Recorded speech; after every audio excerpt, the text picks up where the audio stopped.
Hey everybody, welcome back to another episode of the Storm Chaser Improv Podcast Show. My name is Travis Lincoln Cox. With me now is Andrew Pish, and with us later in the episode is Anatasha Blakely.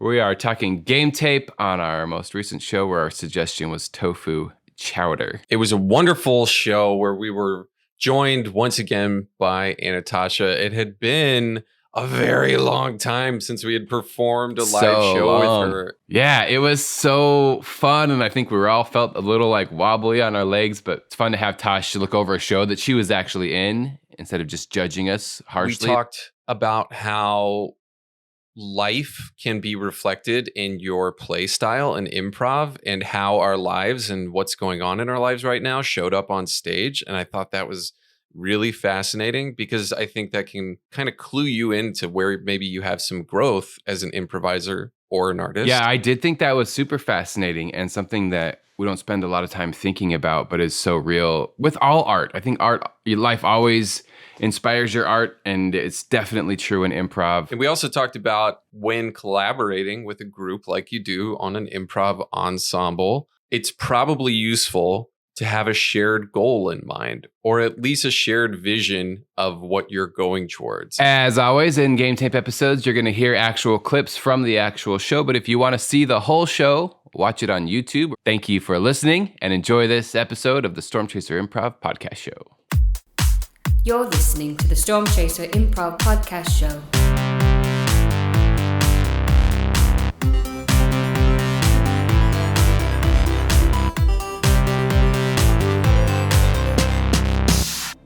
I really don't want to start from a super negative place, so we can not start there. Oh, where are my notes? I have notes. I got notes. You know what? I don't know if that tofu chowder scene, if I wish that it had happened earlier in the show, or if I wish the show was longer, or if I wish the scene was shorter. But I felt like that it was like it like had ramped up and we were about to have like a breakthrough, and I was like, I needed a callback.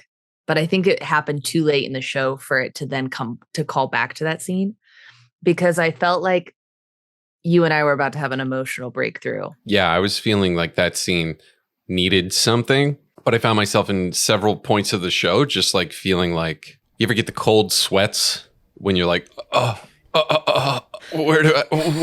an improv choice? Like, how do I define the world around me? Oh my God.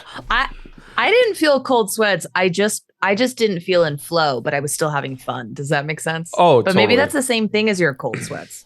Is me being like, I feel like I was on the opposite end of the spectrum, where I was just like a walking idiot the entire show. That was just like, I'm playing with my friends. This is so fun. But I like didn't make a smart choice the entire show. That's not true. Like, I didn't make like an intellectual choice. I just was like floating, like bouncing around the stage with a big smile on my face, and I had so much fun. But watching it back, I was like, "Oh, you idiot!" To stay on the scene for a little bit, something that I loved was something that you did, Travis, because Anatasha and I really leaned into the drama in this one scene between her as my father at an elderly care home, we can assume, and me, her son, visiting her, and she keeps forgetting the conversations that we've had previously, and I get more and more frustrated until I just lay it on her how much I've hated her as playing my father. Are you hungry? No, Dad, I ate before I came. My girlfriend fell off a cliff. Mom's been cheating on you for 15 years, and then she went to a park to feed the ducks, and she shot herself in the goddamn head! Why can't you fucking remember one sentence that I tell you? You never listen to me! We leaned so hard into the drama that Travis, very aptly, I think, felt that there needed to be some break in the tension. And so he non-verbally just walked on stage and reacted to the audience like, oh my God, with a shocked face. And it got big laughs. Dad. Yeah? From the moment I first have memories, like when I can remember. What was that, like kindergarten, preschool? I hated toddler? you. I don't think I ever loved you or felt one positive emotion towards you. I wished every second of my life that you were dead. I looked at you sometimes and imagined your flesh rotting, with little worms crawling out of it. Because you're a psychopath.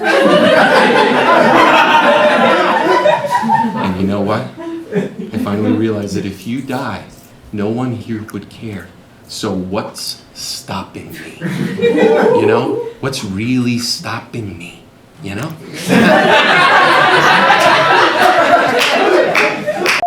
And I was like, that's what the scene needed. And when there's 3 people on stage as opposed to 2, it gives us this new flavor in our palette that we can play with, which is leaning into drama really hard, knowing that we can trust a person on the side to kind of come in, make a choice that breaks the tension, helps the audience like remember that it's a comedy show. I have to say, I have written in my notes about this scene.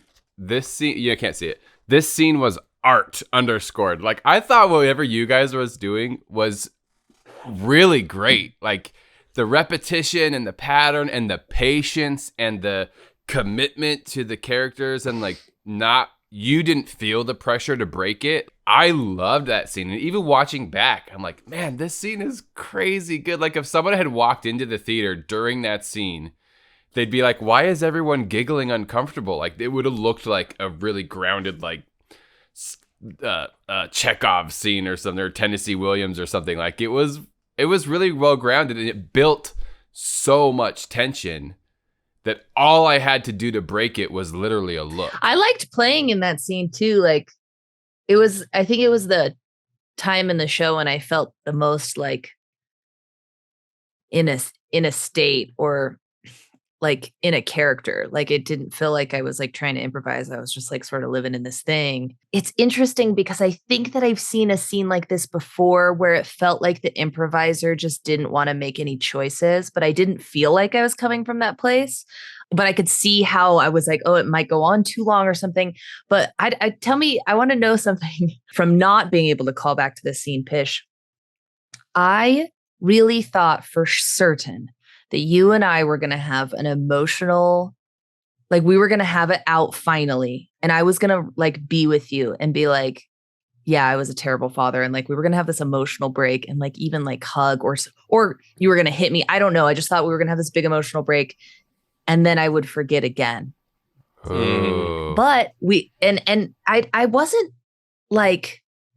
that many steps ahead of me. It was like a intuition thing where I was like, we got to call back to the scene, or like, I just like felt like there was something more there, but we didn't quite get to it in the show, partially because the scene had been going on so long already. I don't know though. Did you feel that? I felt like we were almost at a breaking point. Am I crazy? I feel like we both felt that we were like at a point when it kind of needed to flip somehow. Something needed to happen.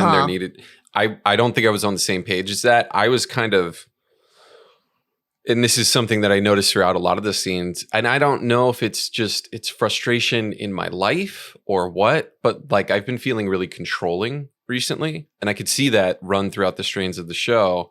I noticed that I was using the words okay at the ends of my sentence and man.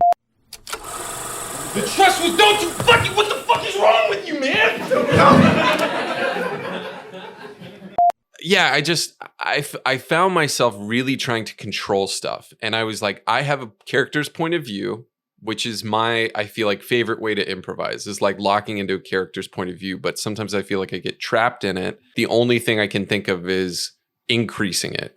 So really, I saw myself in that scene killing you, and somehow that being like the overflowing of the cup. Your way is so artistic and beautiful. I feel shameful, honestly, as an artist. I don't know why I'm on this team.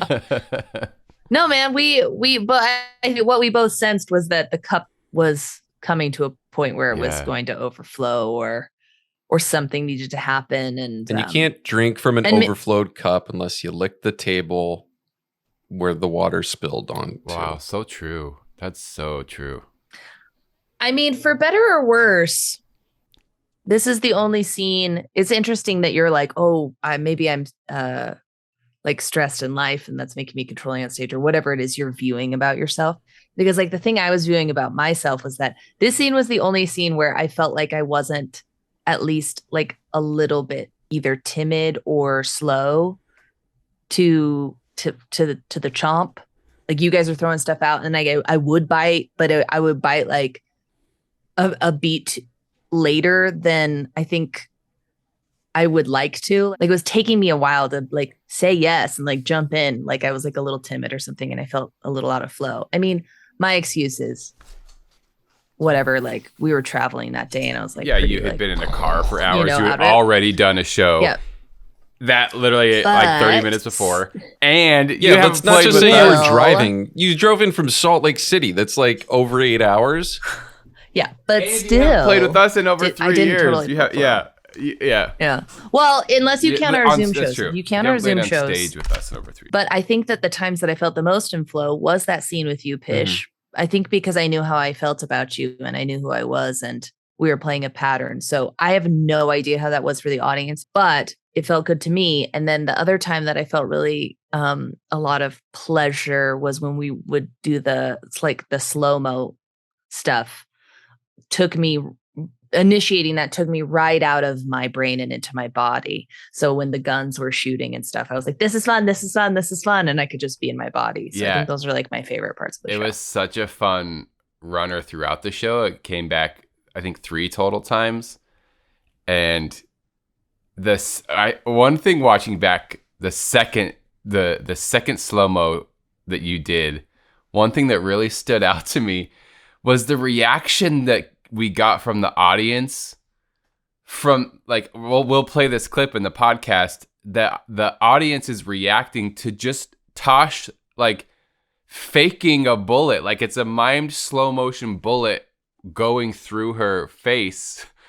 But the way you did it, like the audience reacts like they're watching like a Quentin Tarantino movie or something. Like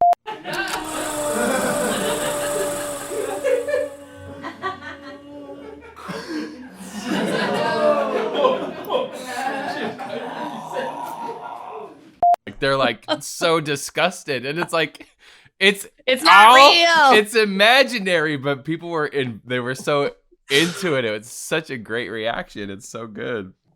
I love that loved though. That's like the beauty of the empty space in theater, is that Mhm.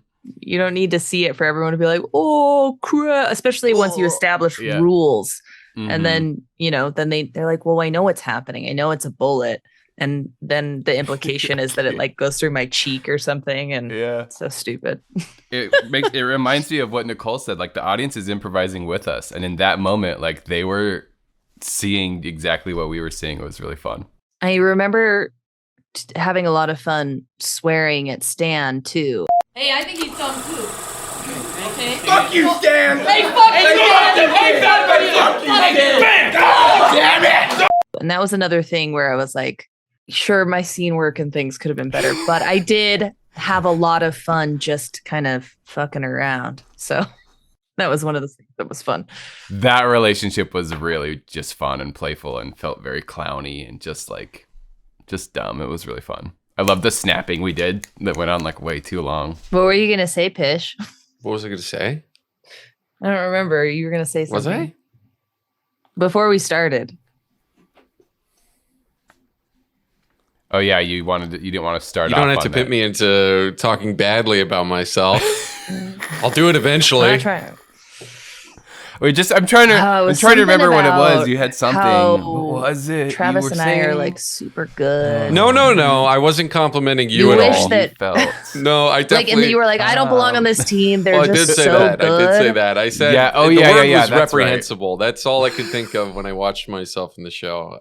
Let's talk about that because real talk. I'm not trying to blow smoke. I watched the show and thought you were great. I thought, especially because I felt like I was all over the place, that you were sort of an anchor for the show. Yeah, that's really funny. Of course, like watching, it's really and obviously very wrong. That's really funny that you thought that.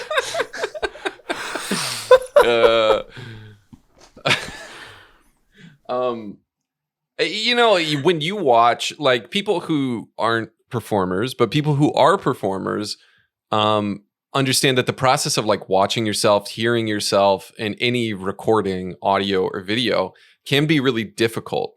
And it is so easy to fall into judging yourself. I don't want to paint this picture that I have this completely objective view of myself when I rewatch the show, because I watched rewatch the show and I was like, oh God, I feel only shame and pain and sadness.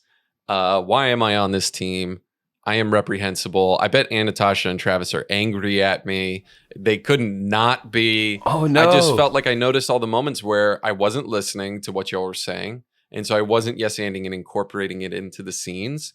This is just funny because, I've heard and I feel like this is very true that the problems that you're dealing with in your life have a way of showing up on the improv stage. And the things that you're going through and need to learn in life are things that like will show up on an improv stage. Yeah, I buy that. Yeah, and something I feel like I've been going through recently is taking more responsibility for things in my life.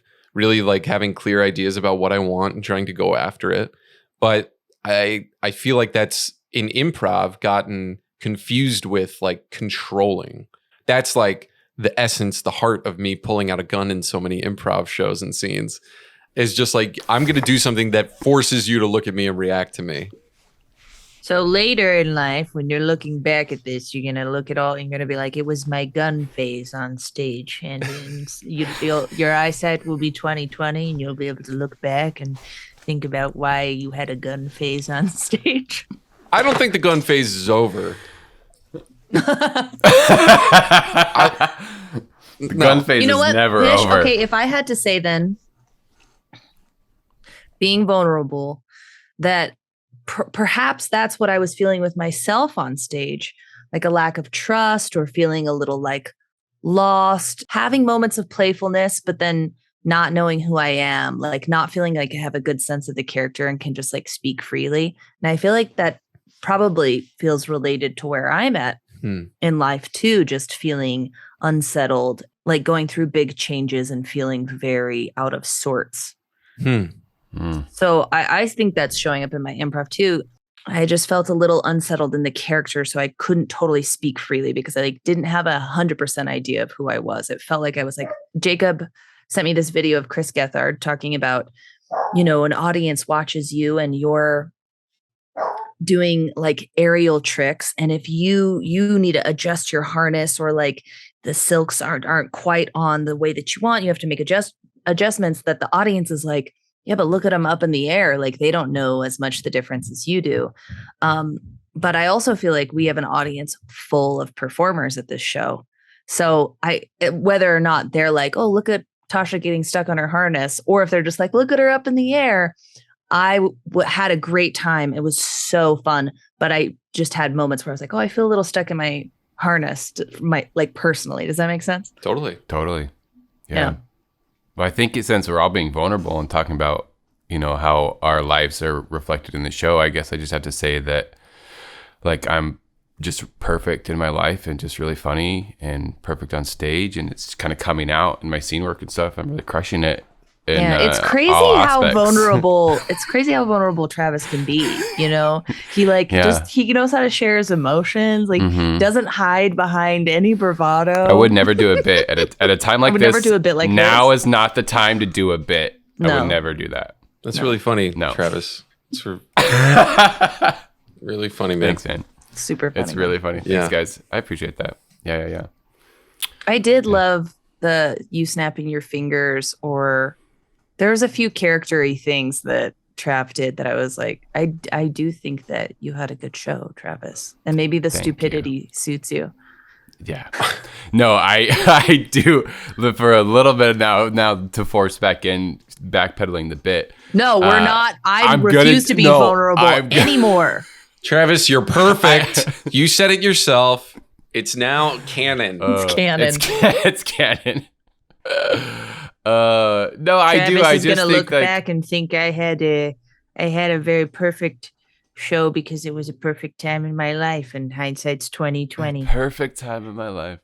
No, I think it's a just the opposite byproduct of the same symptoms that Pish is feeling. Like in my life, I feel very hectic right now. I feel very hectic and a little chaotic, and so my escape is to like just turn my brain off. Not necessarily always to the benefit of the show. There are definitely some times where I could play more grounded and be a better actor and like live in the world without being such a big dumb idiot all the time, as fun as it is. Perhaps Go for it.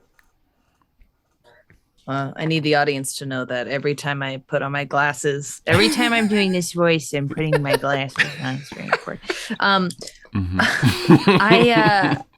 Maybe there's no good or bad. And it's just like, look at us going through the shit on stage and off stage, the good and the bad and the joy and the sadness. And it's all like self-expression. Yeah. So that's the woo-woo place that I'm at. Well, you know, it's I'm like, I don't know. It's at worst case, we were having fun on stage. I remember walking off stage and like, I was like, I had fun. I feel like the audience had fun.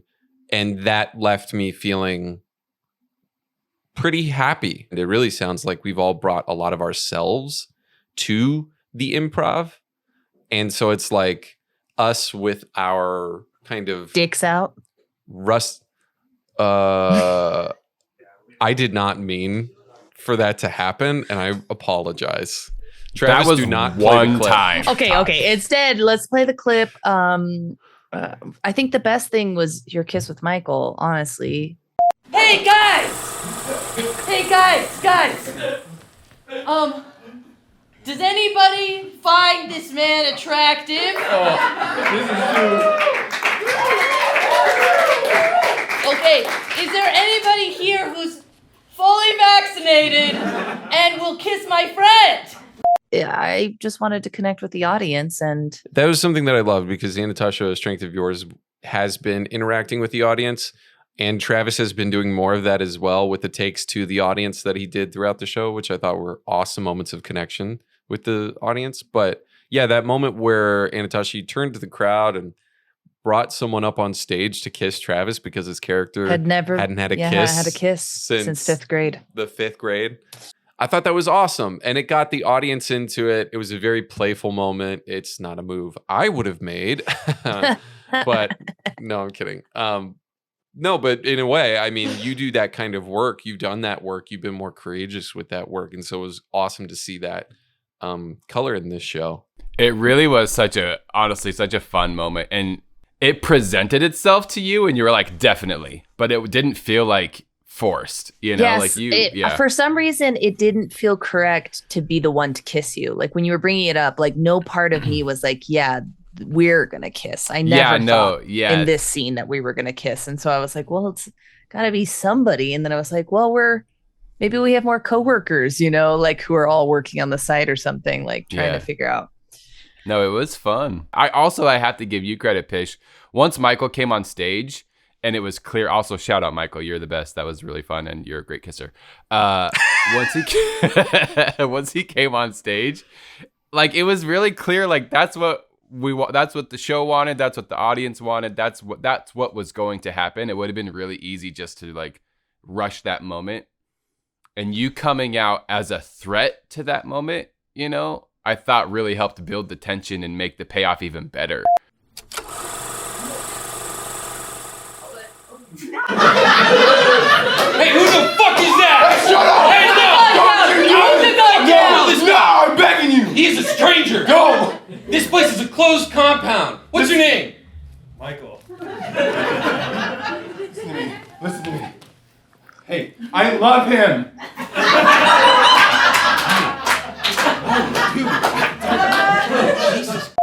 Oh, you had already shot me twice. Like there was a danger. I was like, oh no, is Pish actually going to shoot like this new person?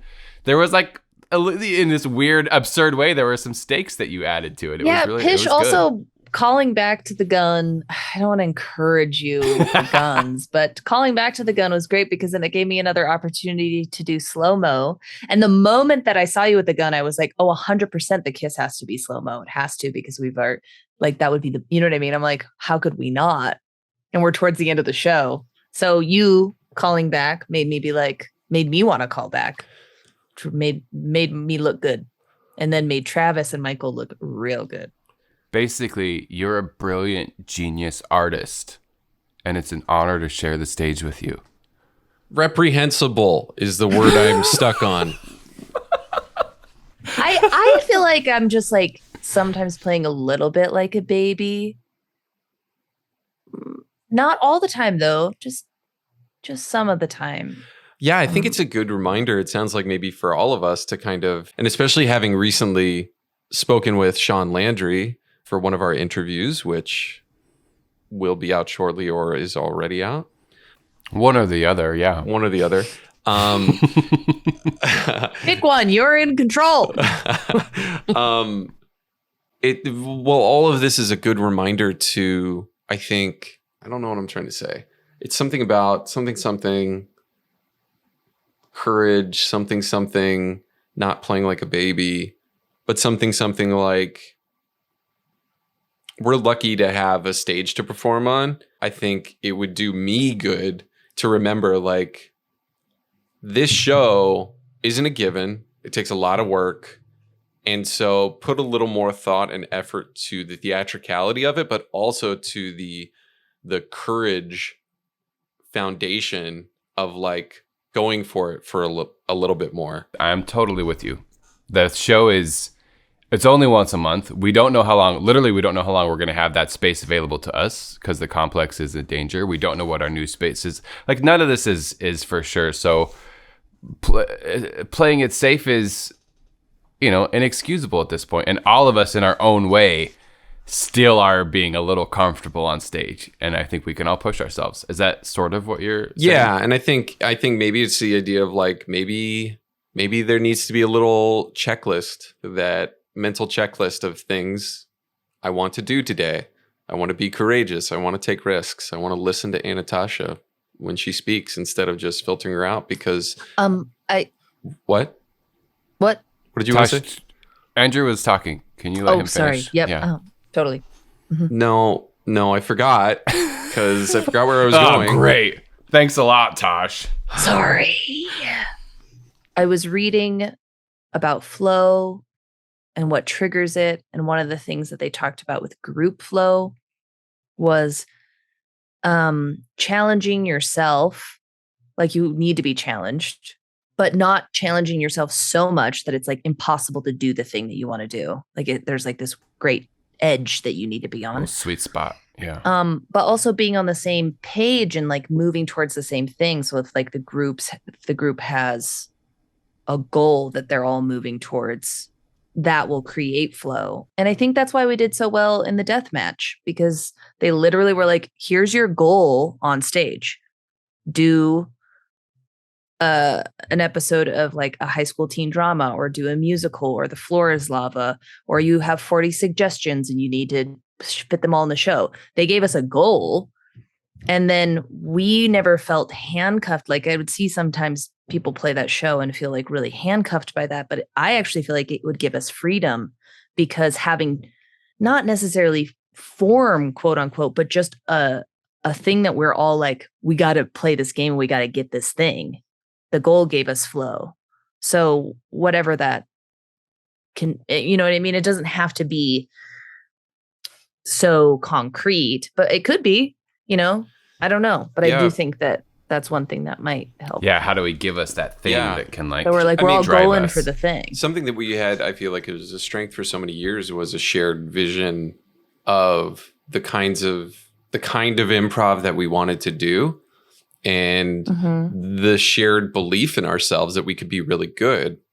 And now it feels like, as more mature artists and improvisers, it's like maybe that would be important to at least talk about. What are those shared goals that we still have, or at least, like, what is it now? And has it transformed? I'm certain it has to have transformed at this point. We used to talk about stuff like this all the time and try to get on the same page. I have a super tough time being objective, especially in this most recent show. It was just having all three of us together again was so much fun. Yeah. That I just, like, watching it was like, we did it. It was so cute. It is cute. And but I think it's the mark of a good, I think of our interview that we did with Jet Eveleth, and she's like, I don't even think I'm good. I mean, I don't either. Yeah, oh God, she's terrible. Maybe that was a bad example, but you know what I mean? Like, well, yeah, she has high standards, so she's just like, I don't know that I'm good. I just work really hard and have high standards, and the better you get, the better you want to be. So yeah, I love that we keep working. I love that we keep trying to push ourselves and call ourselves reprehensible. Yeah, that's the key too, though. Jet is trying to get better, but she's not like beating herself up or in pain about it. She's just like, that could be better. But there's not like pain associated with it. Oh, that's a really important distinction. Yeah. Yeah, because I could beat myself up and be like, oh, it was so bad, reprehensible. Just kidding. But I'm not. I was like, no, you don't have to be in pain. You can be like, yeah. I mean, I guess you could even use the word reprehensible and just be like, that wasn't good, but I'm not like hurt by it necessarily. I just want to do better. Yeah. Well, I put on our Instagram, just to wrap things up, unless people have more thoughts. I put on our stories that we're doing a podcast. Does anyone have any questions?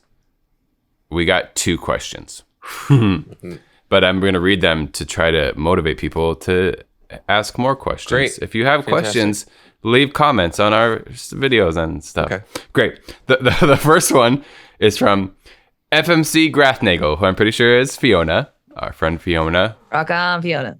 Shout out Fiona. She says, not a question about the actual show, but Tasha's pants were pretty cool. I wonder where she got them from. Well, Fiona was my dresser for The Tempest at the Utah Shakespeare Festival. Yeah. And those were my Stefano pants. And I was like, these might be fun to improvise in because they were fun to do the show in. And Fiona was kind enough to find a way to get them for me. All through above board means. I was gonna say, are we allowed to publish this in the podcast? We need to cut that out. Yeah, because I think originally they were like, oh no, because they made them for me. Yeah, they were made to my body, but I think that they were like, nah, they're nice when you can't keep them. Yeah. But then when they were putting them away, they were like, oh, these are shot to hell. I guess she can have them. And Fiona was like, she's going to be super happy and brought them to me. So thanks, shout Fiona. Out Fiona. Thanks, Fiona. Nice. They do look really cool. They made me jealous. I was like, I want clown pants to play in. They were cool. And then the last question is from mag_A_wildcat. She says, how do you deal with stress if you get overwhelmed? And I think that's a good question as it relates to improv, especially as we're talking about things that are stressing us out and overwhelming us about the show. What do you guys think? Well, I don't know about on stage, if this is an on stage question or an off stage question. I'll answer both. They're related. Yeah. I think if I feel anxious before I get on stage, I like remind myself that I'm going to die someday and that's pointless. And that because sometimes you get stressed at like stage fright and then I'm like, why? Like, I just need to ground myself and be like, this isn't that important. Like, just go out there and have fun. Yeah, I was going to say something that was very similar. I was going to be like, you don't have much time in this life at large if you want to blow it out to there and on stage in an improv show, especially. When I get stressed in life, eat a vegetable, take a walk, take a cold shower, hug my husband, and journal. Those are great. I stole all of Pish's. Yeah, it's hug Anatasha's husband, journal, kiss Anatasha's husband. No. Slow breathing and focusing on my body, where I'm feeling emotions. Because a trick, I feel like, from different practices that I've studied is that once you really key into emotional feelings in your body, you start to notice how quickly they change. And so with stress and overwhelm, that is very often tied to overthinking or being caught in certain thoughts. And so reminding yourself to kind of get back into your body with slow breathing and focusing on the actual feelings of these emotions and stressful feelings and overwhelmed feelings, you start to notice them changing and morphing and not staying static. And you can guarantee that eventually they will change, and probably faster than you realize if you pay attention to them. If you push them down, they can stick around a lot longer. So shout out radical acceptance. Yeah. Amen. Yeah. Anyway, reprehensible on 3. 1, 3. Reprehensible. Reprehensible. I don't know. Do we want to end on reprehensible? Is there something more uplifting we can bring around? What do you guys think? Thank you for listening to another episode of the Storm Chaser Improv Podcast Show.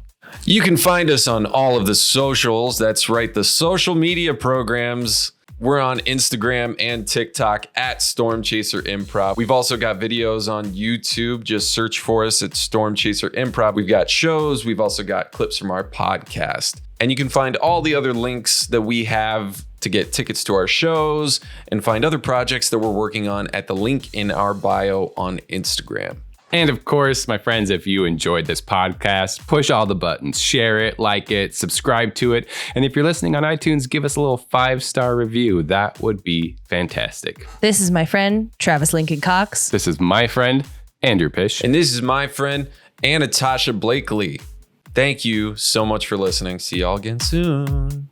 Thank you for listening to the Storm Chaser Improv Podcast Show.